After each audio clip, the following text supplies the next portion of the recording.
Well, a local paramedic has just returned from a volunteer stint up in New York City, one of the areas hardest hit by the pandemic.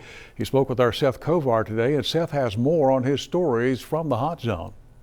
Well, lots of us are just hanging out at home these days, but Ed Escobedo just spent 3 weeks in New York City running ambulance calls. It put him face to face with COVID-19, and it left a mark on him. So it was basically sleep and work 12 hours. For 22 straight days, paramedic and former Corpus Christi firefighter Ed Escobedo voluntarily went to New York to do what he does here at home, take sick people to the hospital. But with hospitals there full of COVID-19 patients, Escobedo urged anyone who's not gravely ill to stay home. You want to go up there and, it's COVID's all over it.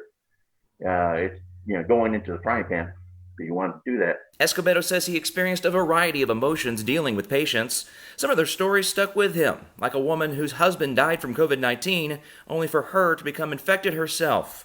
She was badly sick when Escobedo arrived with his ambulance. That was a tough one, knowing that she had been by herself, hadn't had time to mourn her husband, and taking her to the hospital was, for all intents and purposes, as far as I knew, was going to be a one-way trip. That story and others led Escobedo to book a bed and breakfast in Rockport for his first week back in the coastal bend to decompress. There was a couple of things I needed to work through.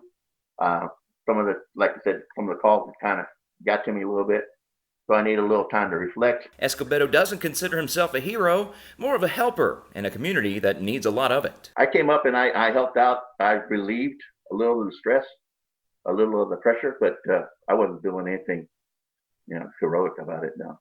Escobedo may be home, but a member of his household is missing. Here's a look at his 12-year-old bulldog named Sarge. Escobedo thinks someone came into his yard and stole him while he was in New York. If you think you might know where he is, email me. That's seth.kovar@christv.com. Reporting from the home office, Seth Kovar, Chris 6 News.